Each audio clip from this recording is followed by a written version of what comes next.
Good evening, folks. Good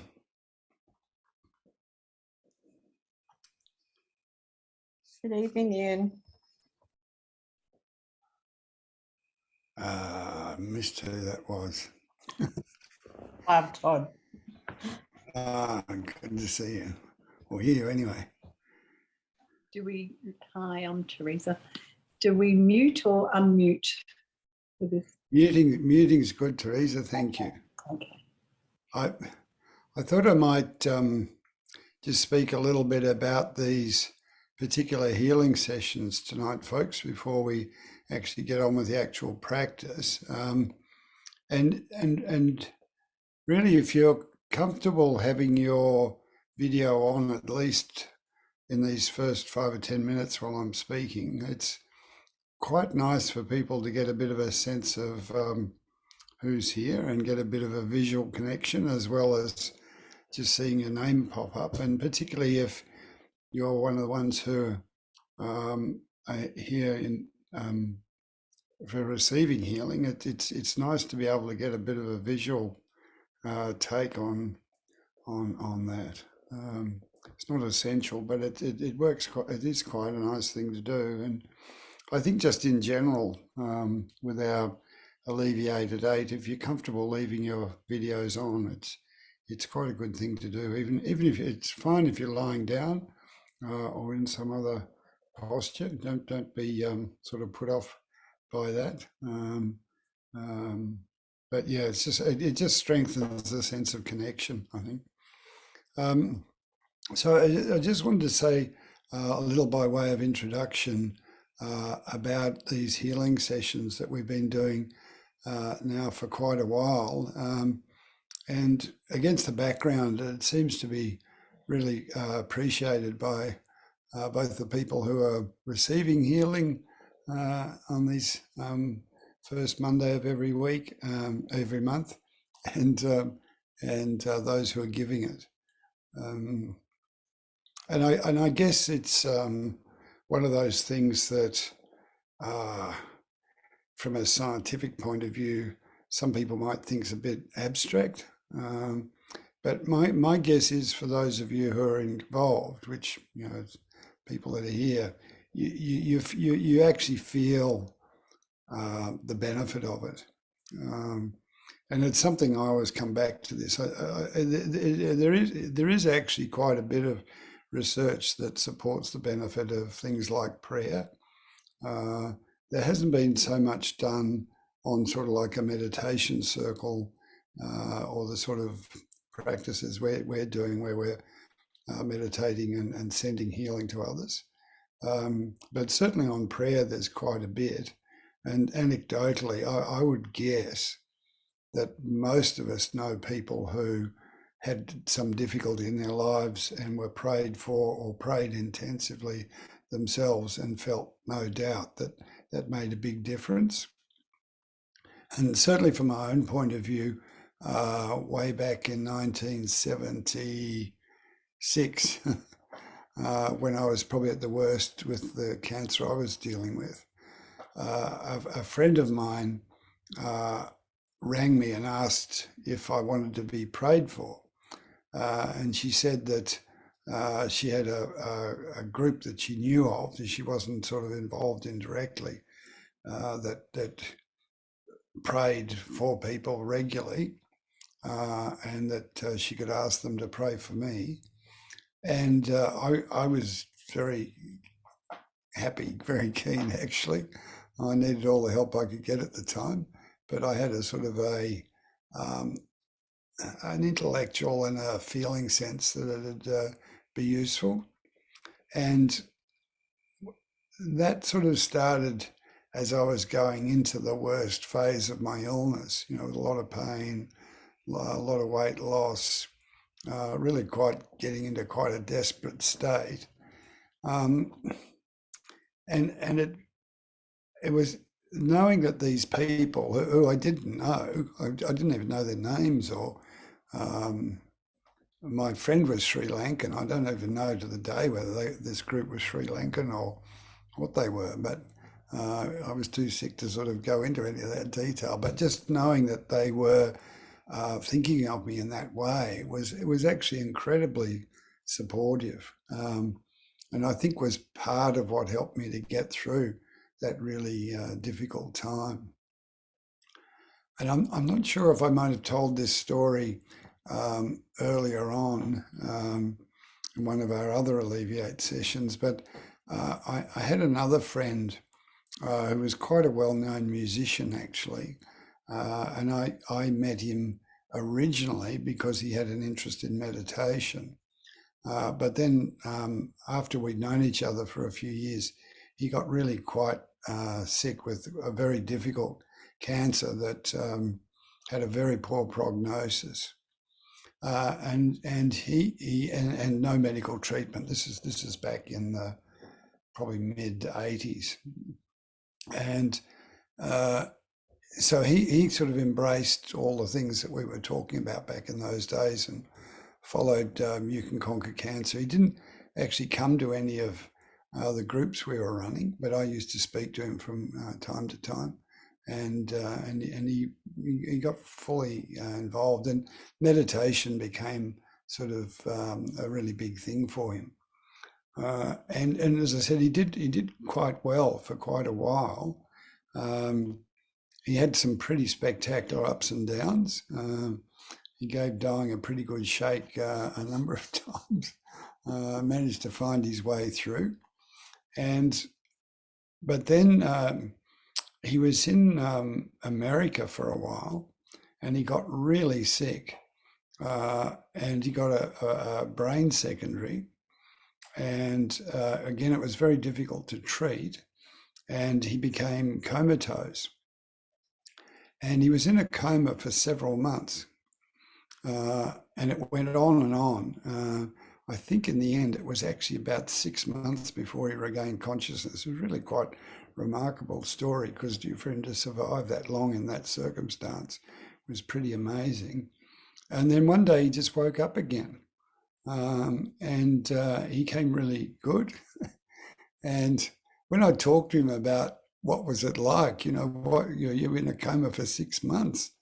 Did you have any experience? Do you have any recollection of it?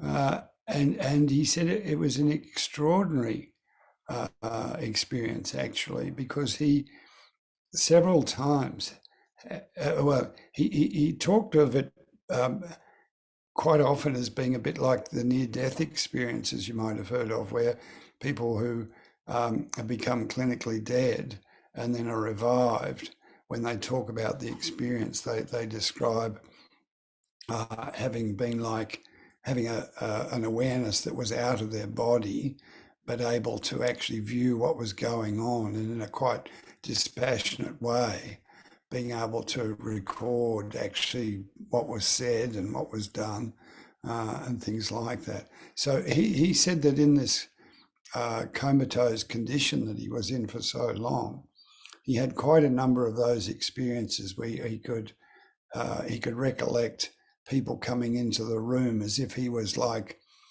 an observer sort of at the side of the room and could see what was going on, and he could recount conversations. And when he actually recovered, he checked with people who he could remember in that way, and they confirmed their memory of it, and in some instances his memory was quite a bit clearer than theirs was.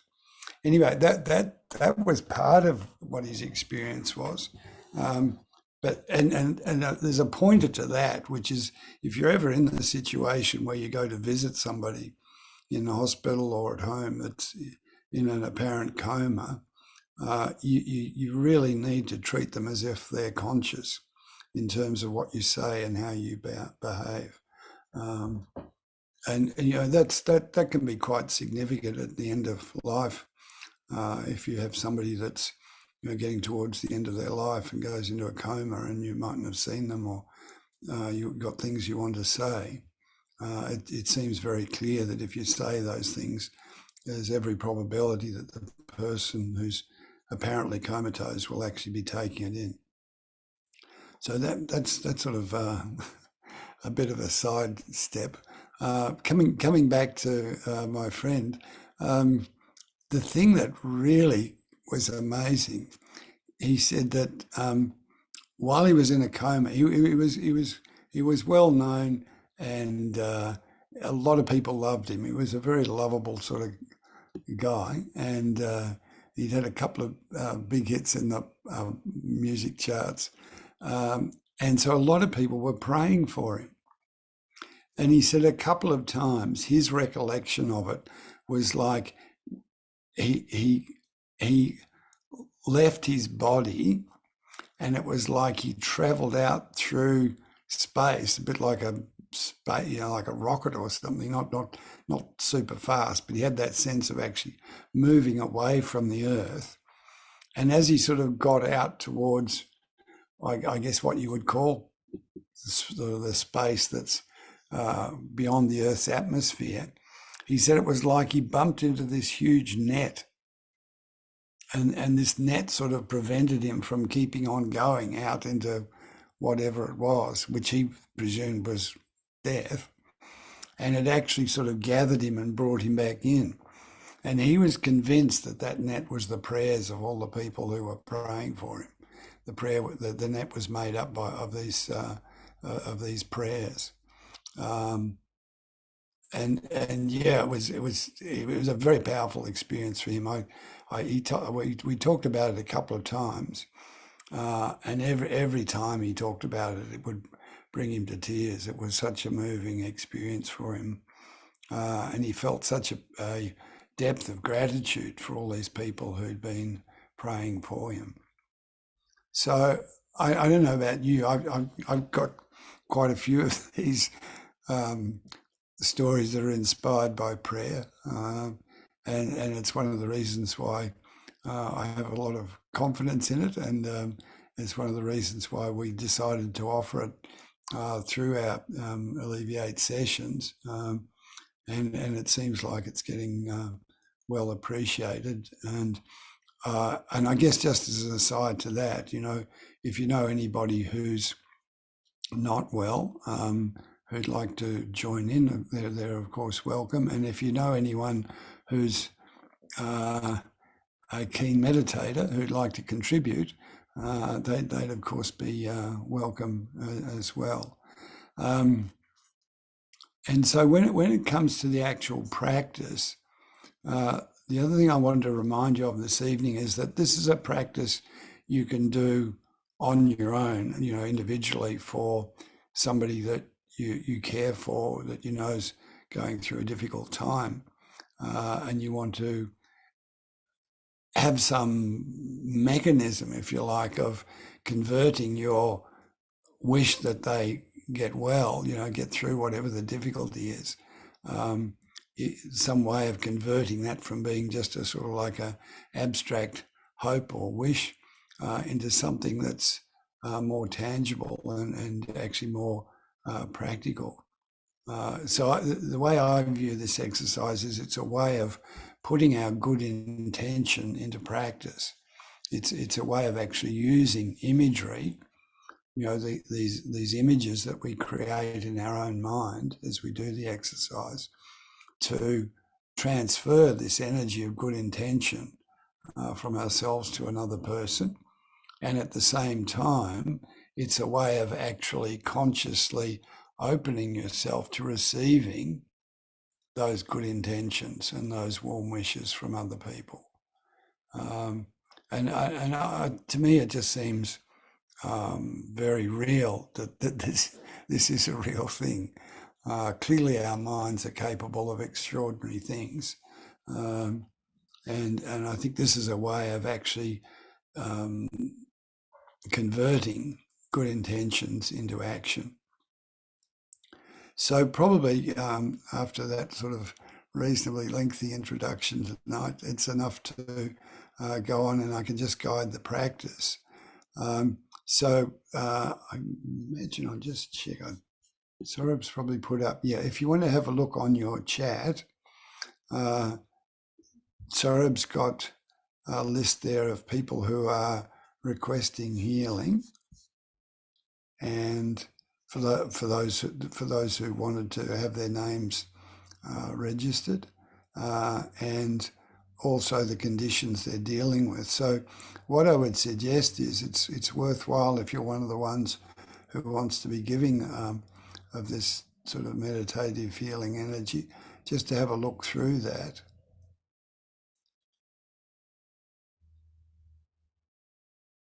And I think it's important to observe that, maybe there are some people on this list, maybe there's family or friends on the list.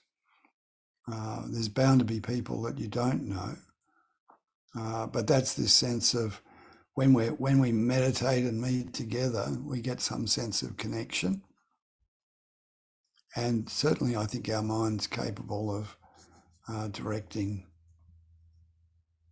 this energy into the right direction.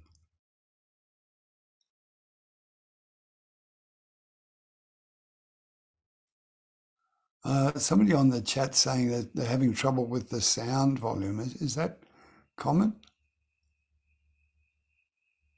Maybe you're going, some people are saying no. Who's having trouble with the sound? Just a couple. Okay.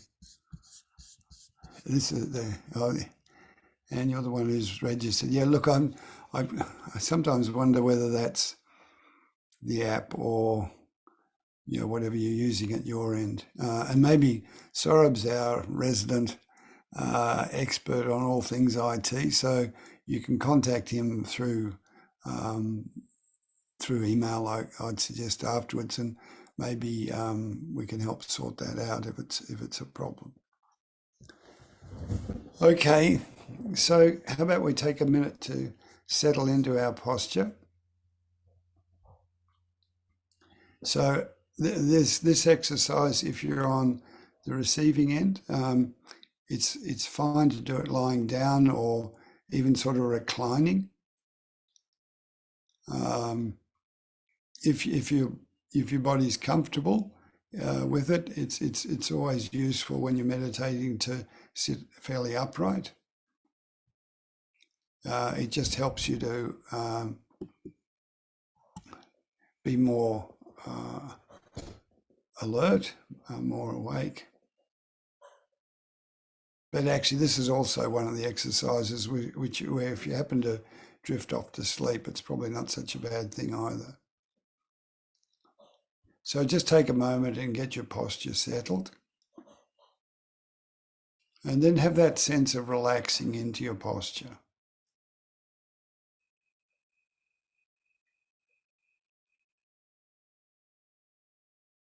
And just in your own way, take a few moments to consciously relax your body once again.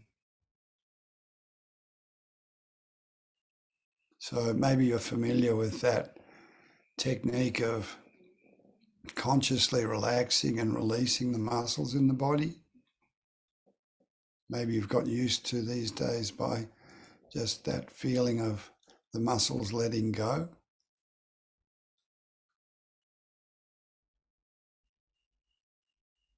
Maybe a deeper breath or two helps.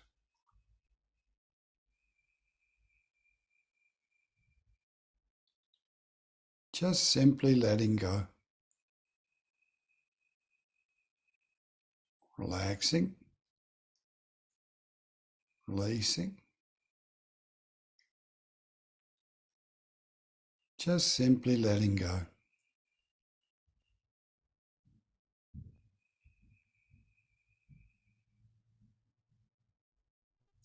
And just remembering that this is a time for healing.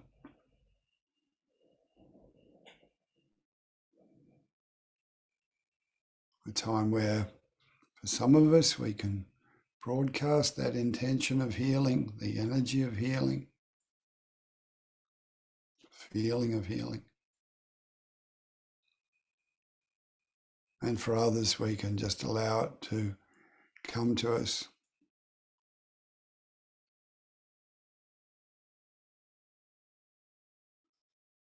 And feel the warmth and the benefit from it.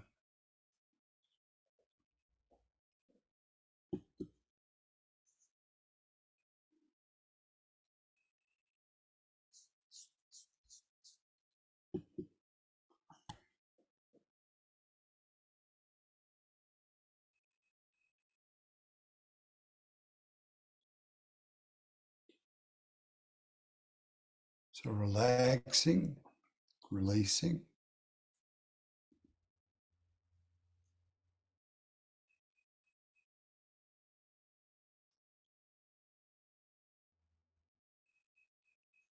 And for those of you who are seeking healing, just doing what you can to remain open, receptive.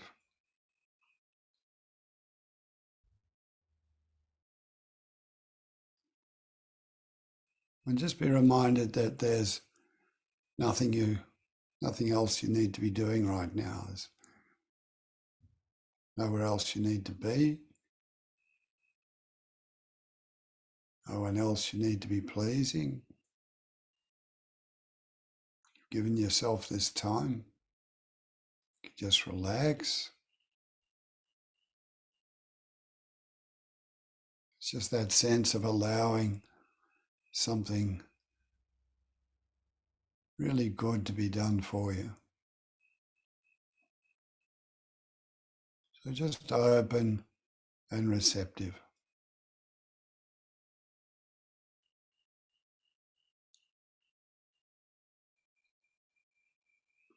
And for those who are giving of this healing energy in this session,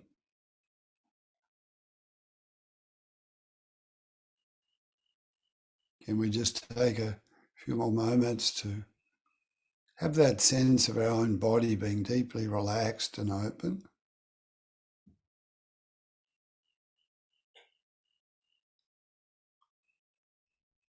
And to do what we can to put aside our own ego,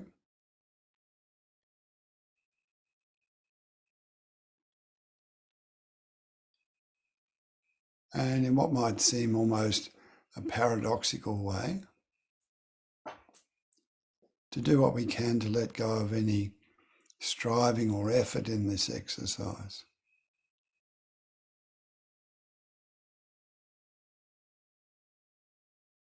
We're clearly aiming to do a particular thing, help in a particular way, but although it seems a bit like a paradox, it's a fact that the less we can have a sense of trying to make that happen and just actually doing it, the more effective we're likely to be. So very much in this exercise, when we're giving of this healing energy, we aim to see ourselves as being more like a vehicle or a conduit for this energy, something through which the energy passes, and us as being involved in directing the energy rather than generating it. So it's very much an external energy that we're drawing on and broadcasting to the people who need this healing energy. So this energy that we're drawing upon, we might understand it or experience it in different ways. It might be in that quite abstract way of being like this universal energy, an all-pervasive energy.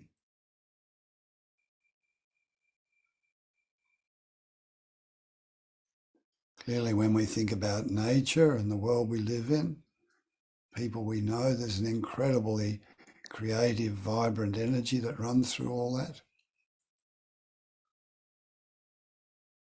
And its deepest level, some people would relate to that as a divine energy.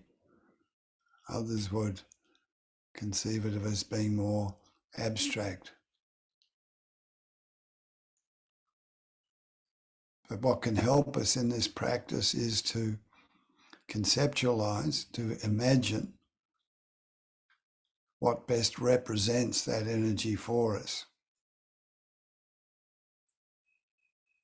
So for some that might be a religious image, from your own tradition. So for some, Christ would represent a healing energy, maybe Mother Mary or a particular saint that you relate to, and from other traditions could be in that same vein, a particular saint or God that embodies, that represents this source of healing.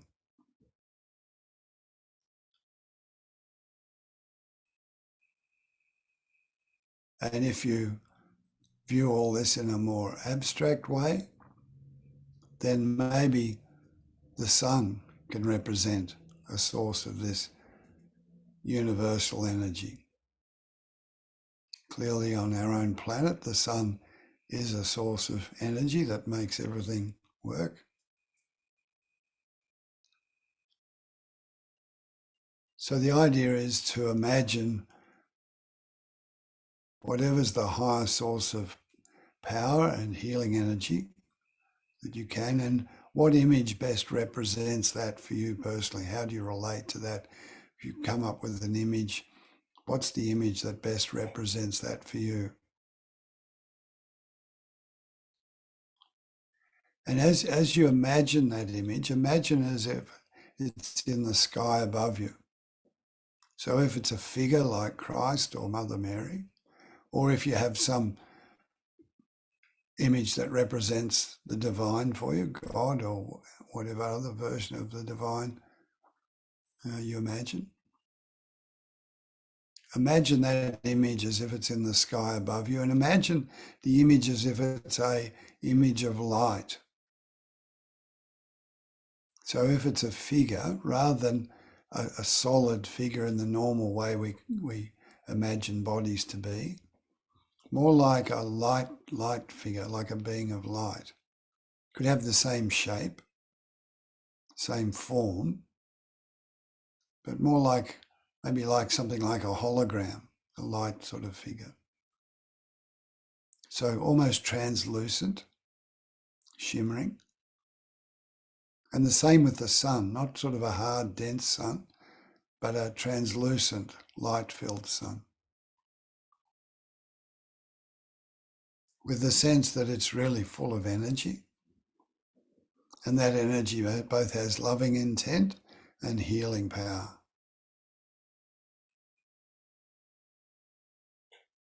So as you continue to hold that image in your mind, if you're comfortable with it, you might like to recite a prayer and direct it towards that image. If there's anything you'd like to request or ask for, you could do that.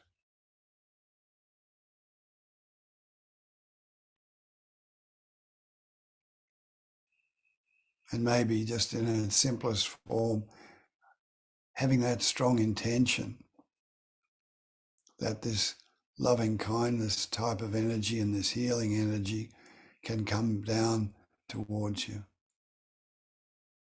And if it's a figure that you've got in mind, then imagine that that figure hears your prayer or your request and smiles, a knowing smile. If it's the sun, it's like there's a feeling sense that the sun's actually responding to the request. And in response, a beam of light begins to flow down towards you. From a figure, from the beam of light flows from their heart. From the sun, from the very center of the sun. So this beam of light that's like a liquid light, like a vapor. And as it flows down towards you, it's a bit like being under a shower or a waterfall. It gently flows over your head and down through your body. And this is where you imagine your body as being like an empty vessel, with your skin being like the container of a vase. And as this warm, liquid white light flows down to you from that divine source, flows down through your head, it just gently percolates down through your body, right down through your body, right down through your legs and your arms, and gradually fills your whole body. A bit like you might imagine a vase being filled with water. Warm, liquid white light. And you might feel warmth flowing with it. You might feel a light tingling or effervescence, vibrance.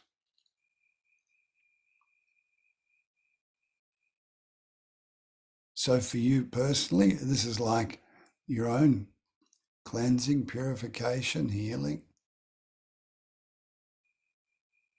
And then you imagine this light transmitting from your own body through your own heart. So it's like now you've got this beam of light coming down from this divine source, filling your own body and then flowing out through your heart to maybe firstly somebody you know personally who is in difficulty, either just with their life in general or with some health issue. And you can imagine this beam of light going to their heart, filling their heart and then radiating out through their heart and through their body, filling their body with this warm, liquid white light. And you can imagine them feeling the vibrance, the energy, healing.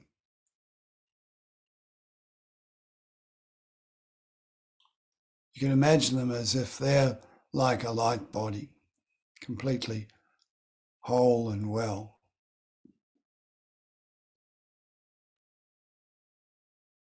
With whatever's been ailing them, troubling them, transformed.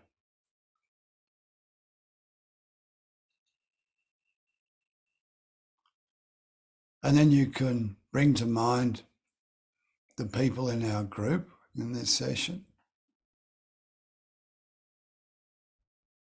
And imagine multiple rays going from your heart to all these different people. If it helps, you can open your eyes and look at the screen.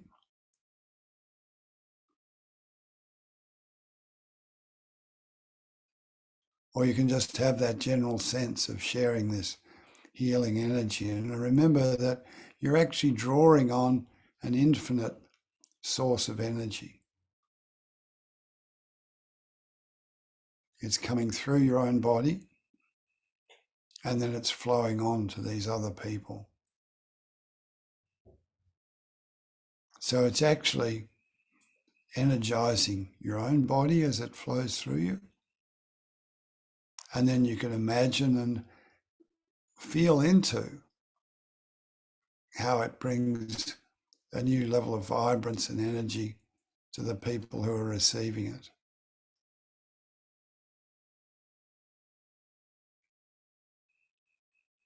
So for those of you who are receiving this healing energy,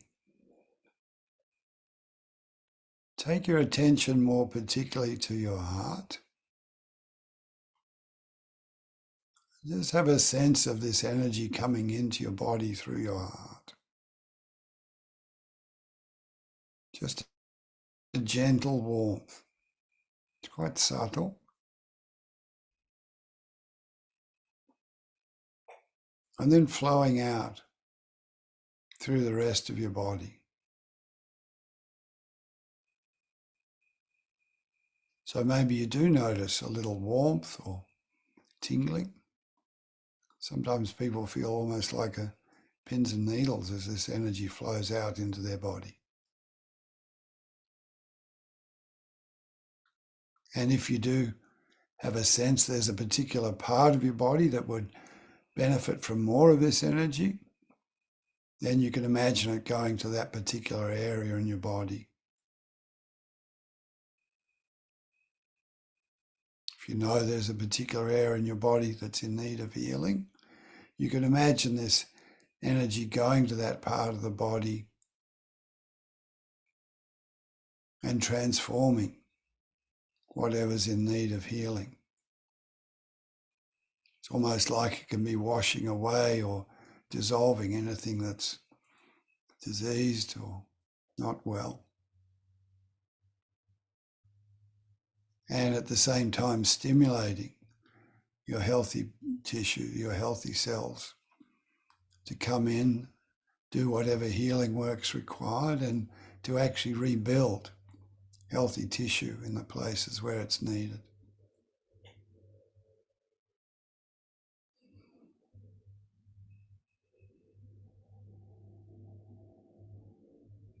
And just relaxing into that feeling of this healing energy flowing all through your body.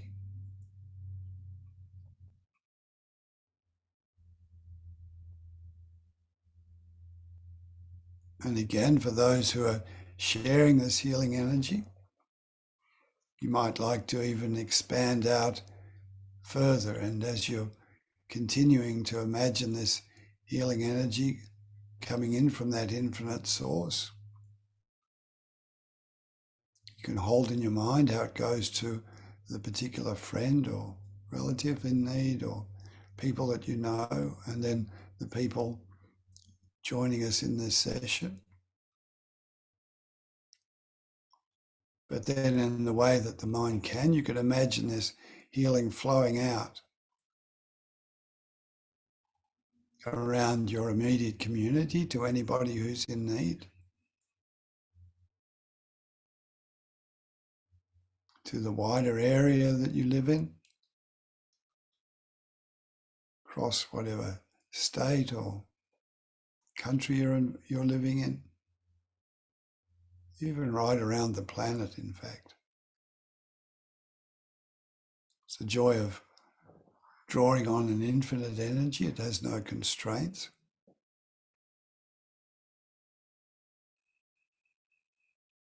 And again, if you're comfortable with prayer, you might like to support it with your own prayer.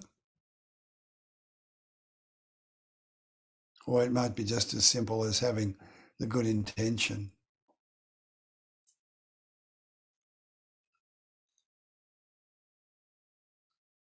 that may all people be well and happy.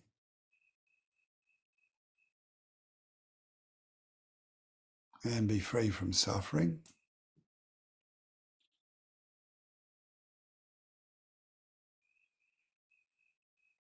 May they experience more joy and peace in their lives.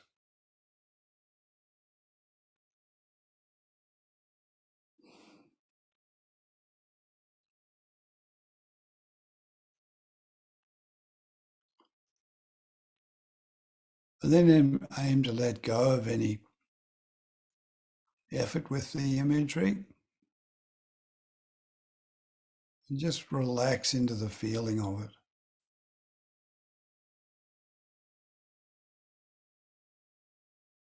Relax into this feeling of loving kindness, healing.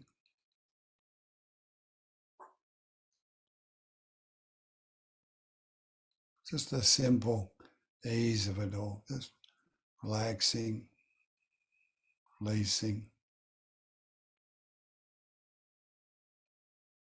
Almost like you're just flowing with it for a few moments now. Just going with it.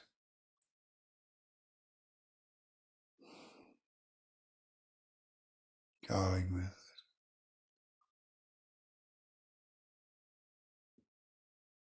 Just resting quietly for a few moments now.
That's good.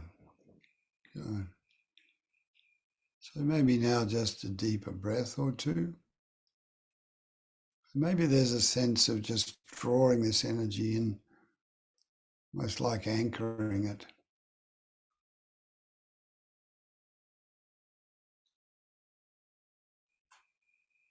Sometimes as you take a deeper breath, you can really get a feel of this energy moving through your body.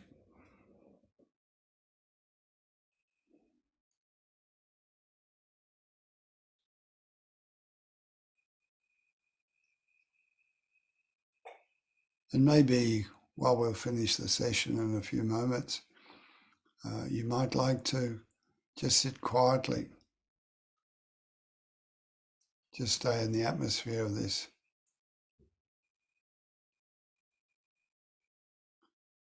for just as long as feels comfortable.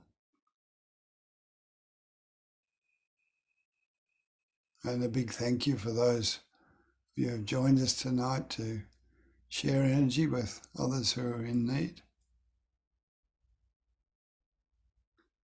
Feels like a really worthwhile thing to do, and of course a strong wish for all of those of you who are in need of healing, going through difficult times. Strong wish that things get easier for you soon and that you have a good recovery and go on to live a long and happy and meaningful life, useful life.